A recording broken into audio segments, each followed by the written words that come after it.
Hey guys, welcome. If you're new to my channel, my name's Heather, and today we're going to talk about Go Wild.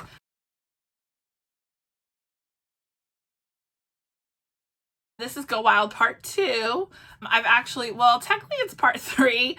I've done 2 videos before this. The first one was the swag video, and then the second video was actually Part 1 of the Go Wild, we'll say, weekend. It was basically technically Tuesday night through Friday night. I left Tuesday from Florida to drive to DC, and so I have all the information in there with Friday night and kind of going over everything that happened Friday. This video is for all day Saturday and Sunday. And technically, I'll tell you what happened on Monday, but I don't know if you'll actually see anything. I don't think I even have pictures to show you of that. We'll kind of go over what happened. Next week, there will be a video about my 10 tips if you're going to go wild in 2024, and maybe just some like words of wisdom of things to like keep in mind if you decide you're going. Okay. So, hopefully you've watched Part 1. If you haven't watched Part 1, please pause the video, go watch Part 1, and then come back and watch Part 2. Because you don't want to miss Part 1. That's the beginning of the fun. You'll see the intro, the walk into the conference center, and let me tell you, there is nothing like seeing all of those tables set up. There was something like 1,500 attendees. Isn't that insane? Okay, so today we're starting with Saturday. Saturday is the second day. Now, the first day on Friday, well, technically Thursday's the first day, but Friday is the first day of tables. Friday is the day that the tables are sponsored. So on Saturday, the tables are not sponsored. That's typically the day that if you do table mate gifts, they're not mandatory, that you give out your table mate gifts. So Saturday, we were in no hurry to get downstairs. Stephanie and I both like to sleep. Stephanie's my roommate, by the way. She was also explained in Part 1. Stephanie and I decided we would sleep in. We were in no hurry to go downstairs, no hurry to get to the conference center. We knew the doors weren't opening until I think 7:30 that day. So we were like, we'll get down there around 7:30. So anyways, we got down there. The doors opened. We went inside. We found a table. Passed out all our table mate gifts. If you're curious what I gave my gifts for table mate, I actually have a video about that. I'll post it up here for you in the cards. Like I said, there will be a video, or there is a video. Go ahead and you can check that out later, and it'll show you exactly what I gave to my table mates. Okay, so the first person that spoke that day is Bess. Bess is from Lights Planner Action. The big thing people know her from, at least for me personally, what I knew her from was that she creates like a Go Wild planner that you either can print out or have her shipped to you on coil or in the A5 version. But anyways, she also does the blackout planners, which I'm obsessed with. So obsessed with them. But the other thing I learned about Bess is she's so nice. I met her the first day at registration. Like I said, it's in the previous video. And she just was so nice, so much fun to talk to. Very, very sweet. But the first day, Saturday, she was in charge of getting the party started. So she danced in the beginning. And then after that, Bess taught us about journaling, about doodling, and a little bit about folding paper. So she talked first about doodling. She taught us different ways of doodling. And it was funny because when she brought it up, I thought, doodling's and doodling. You know, you take a pen, you start writing. What's the big deal? But Bess taught us that, no matter what your artistic ability is, she can show you how to doodle. And you can see, what works. So we made swirls. We drew a line and then drew lines off of lines and then lines off of that. That personally was my favorite. It was a lot of fun, very relaxing. I actually really, really enjoyed it. And I honestly kind of thought oh, you could just make artwork out of this. This would be genius. So then after that, we went over journaling. Journaling was nice because the journaling I thought of was Dear Diary or whatever, when you're a young kid. But Bess talked more about words of affirmation, writing letters to yourself. It was really interesting. And then I really, really enjoyed that part. I'm not gonna lie. I really, really enjoyed it. And then after that, she taught us how to fold it. And I wish I had it with me, but I don't. It's actually in the other room. But so we took the paper we had been doodling on, and then on the other side, we had written different journaling things, and we folded it up, and it became a heart. And it was really fun. Like I said, Bess is a lot of fun. If you ever get a chance to meet her or talk to her, she's honestly very nice. Just really fun to be around. Just seems really genuine and nice. Okay, so after Bess was the founders table. The founders table consisted of Jasmine was like the MC, the interviewer. And then after that were 4 ladies. I am going to include their names below because I forgot to write them down. And I am afraid I'm going to butcher their names and the companies they're with. But I will list them down below. I will say the thing about Founders Table was that listening to each one of them, you learned about their businesses, you learned about what brought them to start their business, what it takes to continue to run it. They offered a lot of words of wisdom. The businesses involved were Notique, Cloth and Paper, Archer and Olive, and Linda Tong, which is Linda. But everybody, it's really hard to put into words, but everybody was really good. They really offered a lot of wisdom. I just was really inspired by a lot of the speakers. It was really fascinating to hear how they got their companies started, what they kind of go through regularly, and not just as entrepreneurs, but also as just women, that are working in a business field, just trying to keep going. They even were at one point, somebody asked a question, one of the ladies on the panel asked a question of another person on the panel and was like, hey, how do you deal with this?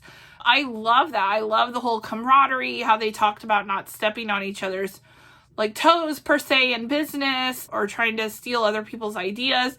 It really was really interesting. They honestly really did a good job. It just was fascinating. I was fascinated finding out how different companies had gotten started and just kind of what made them tick, so to speak. Okay, after the founders table was Post Secret. I don't know how much I've talked about Post Secret or if I've even mentioned. I think I've mentioned it. I definitely mentioned it on Instagram. I think I've mentioned it in the videos, but Post Secret was started by a man named Frank Warren. Years ago, he got this idea to hand out postcards that were blank and told people to write their secrets on it and mail them back. And some came back and he continued doing it. And eventually it became this huge thing. So if you check out, I think it's postsecret.com, postsecret.com. They post the secrets on Sunday, actual postcards that people have mailed in. He's created multiple books. Some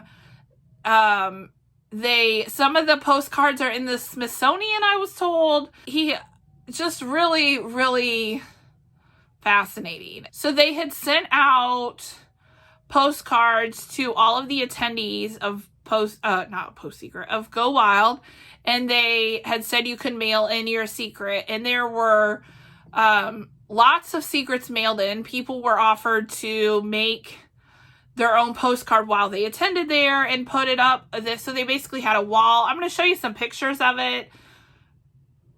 But people were able to post the secrets up there. And then the best part was people were taking Post-it notes and replying. So for example, one of the postcards I remember saying something about, I feel alone even though everyone's around or something like that. And I remember seeing a Post-it next to it that said me too. One of the things Frank talked about with the Post Secret community was that you realize that you're not alone. No matter what you're feeling, no matter what you're going through, One of the biggest things is that when you're feeling down, you feel like you're the only one. And he said one of the big things with Post Secret is it shows you you're not the only one. There's always someone else going through it too. And it was very obvious by the post-its that were posted next to these postcards from Go Wild attendees. People had put up there, and, you know, people would reply and be like, yeah, me too. Or, you know, we're here for you, or whatever. And it, you know, it made, I believe, I did not have a postcard up there. It, to me, it brought a sense of camaraderie, a sense of community. You know, there were, like I said, there were almost 1,500 of us. And so it really brought out just a sense of community, a sense of feeling, like he said, that you're not alone. Frank did a really great job. I met with him afterwards. Like I said, I'm a big fan of Post Secret. I had brought a book with him. He autographed it for me, took pictures. I'll include some of those pictures in here. But Frank was a really nice guy, real down to earth, just seemed like a real genuine guy. And he, like Stephanie, had never heard of him except for me mentioning when I had heard he was coming. I had brought him up, but she walked away and was like, oh my gosh, that was so good. So that's the thing, is like, I hope you go check it out. I think you'll really enjoy it personally. I really got a lot out of watching Frank. I felt like the group as a whole really enjoyed him. Okay, so after Frank, there was an a cappella group. There was an a cappella group. I believe their name was Impinged. I'll look it up and I'll put the name down below. Like I said, they're based out of DC. They were very good. I would play you some of their videos, but I'm a little worried about copyright. But anyways, they were very good. They were fun. It was something different. After the a cappella group was Renee Goldsberry. If you don't know who she is, the main thing is she's from, well, the main thing I know her from is that she played Angelica in the musical Hamilton. She was in the original cast. I was so excited once again to hear that she was coming. It was another case where, like, as the community, as the group, it seemed like a lot of people really, really enjoyed her. Personally, I really enjoyed it. She spoke a lot about women empowerment, about taking care of yourself, about, you know, kind of being your own person. And she talked about balancing life, about having to schedule everything and, you know, to speak up for yourself and others around you. She honestly really was really, really good. She even sang for us. I am going to try to play you a little tiny clip so that copyright doesn't get me, but we will see. There's one thing, because you have, I saw 2 Skylar sister shirts. So if anybody knows this rap, you gotta do with me. You gotta remind me how it starts, because it's been a long second. 1. Ready? You guys ready? I've been reading Common Sense. You guys ready? 5, 6, 7, 8. I've been reading Common Sense by Thomas Paine. So men say that I'm intense or I'm insane. You want a revolution? I want a revelation. So listen to my declaration. We hold these truths to be self-evident, that all men are created equal. But like I said, she really was really good. You know, it's always nice to, like, meet or get to see someone speak that, like, you've always kind of liked anyways. And then to hear them and have people interact and, like, really be able to say, like, oh yeah, they really seem like a good person. And so that was really, really nice to, like, just be able to just walk away and be like, yep, I still really like her. And I think I like her even more now. It was really, really nice. So at the end so she finished speaking, and then at the very end, they do one final swag drop. There had been swag drops intermittently throughout at different things. But they do the final swag drop, I felt like, was the biggest one. There was a number of things in it. And then after that, at the end of Saturday, so it was like 2 o'clock in the afternoon, then everything was done, not done, but that session was done. And so we went back to our room. I think we ordered pizza. And I think we just relaxed. The thing was about Go Wild is, like, it just happens so fast. You arrive, you unpack, and then it's time to go home. And so I spent a lot of the time packing stuff, trying to get it organized because we were leaving the next day. And so I knew Plan JAMA would probably be a late night. And so I just wanted to like try to get things accomplished. So then that evening is Plan JAMA. If you don't know what Plan JAMA is, it's basically a party. Everybody dresses in pajamas or some version of. They do the confetti carpet again. There were lots of like, we'll say like street performers. I'll show you video of what I have outside the room. And then once we enter the room, and you'll get to see bits of that as well and pictures I took that evening. They had lots of like glowing lit up stuff. There was I'm trying to think off the top of my head what there was. There was like a foosball table. There was, I can't think what the game is called. There's another like yard game thing that was lit up with lights.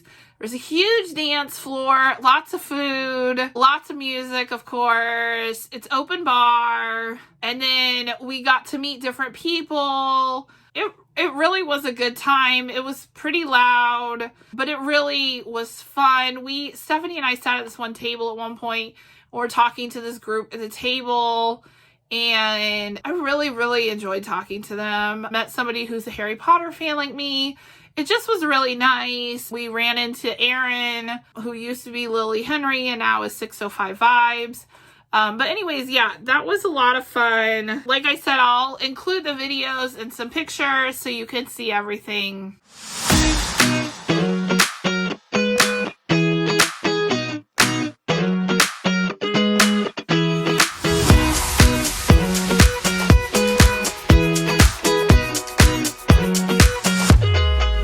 So the next day was Sunday, and on Sunday, Stephanie and I had made reservations, we'll say, to ride one of those on and off buses. The problem was we were up against a timeline because I had wanted to get back to Charlotte to try to see my sister because we weren't able to see her on the way up. And I wanted to, well, that's not true. Anyways, whatever. I wanted to be able to see my sister. And so, but it was 6 hours from DC to Charlotte. So we did the on-off bus tour. Stephanie and I both agreed it was one of the best things we did. So if you go to a big city, check if they have one of the on-off bus tours, if they have a lot of like sites to see. So we got to see all kinds of sites. I'm going to show you some of the pictures. We got to see, I would try to remember in order. We got to see the Washington Memorial, the White House, the Lincoln Memorial. We got to see Einstein, got to see Arlington Cemetery from kind of a distance. We were able to get off the bus, but like I said, we were on a timeline, and so we made the decision to stay on the bus to see as many sites as we could, and then we needed to get back and continue our journey. So anyways, like I said, we saw a number of sites. I'll include a lot of the highlights of the trip. We saw Ford Theater where Lincoln was shot. But anyway, so after that bus tour was over, we had already checked out. We went back to the hotel to pick up my car. We had already loaded our luggage in the car, and they had a little gift shop inside, which was very helpful. And so we ran in there. I got a few last minute gifts, and then we hopped in the car and drove back to Erin Condren. I had some family members place some orders, so we had to pick up those things so we could get to Erin Condren. We picked them up, took a few pictures again, and headed back out, and then drove to Charlotte. We made it to Charlotte pretty late. I'm not gonna lie, it was like 10 o'clock at night, I think. The next morning, I took Stephanie to the airport. I went to see my sister, who lives, like I said, in that area. And then I headed home. It was a long drive home. Long drive. But by this day, it was Monday driving home. And like I said, I drove home. Really got to think a lot about everything that had happened at Go Wild. I really enjoyed Go Wild. I'm not going to lie. The speakers really, really inspired me. Really kind of made you think about your life just about the speakers made you think about life, about dreams you have, about goals you may have, and about how to get them, how to make them happen. I was really inspired by so many companies who are doing well, started as something so small, and was just excited to hear about everything they had done. I met lots of new people at Go Wild. I really enjoyed it. It was fun to go ZEC. I've never been there before. It was so much fun to see the site, spend time with Stephanie. And like I said, just get to meet everybody. There were so many people. So I'm going to post some pictures at the end of some of the people I met, people in the planner community. I don't think I got so many pictures with other people, but I'll post some of the pictures of people with the planner community, and I'll list their name on there. But anyways, next week I'm posting a video about my tips, tricks, suggestions. If you go to Go Wild in 2024, like I said, it was my first year. I feel like I learned a lot. I have suggestions for you, some advice, and just things to like keep in mind if you're going to Go Wild. Anyways, I hope you enjoyed this video. If you've made it this far, please like, share, and subscribe. Like I said, if you haven't watched part 1, go back, watch part 1. If you're curious about the swag or about my TableMate gifts, those videos are all out there as well. I'll try to put them in the card, like I said, or tag them below in the comments, or in the description, so that you can check those out as well. Hope you have a great day. Take care. Bye.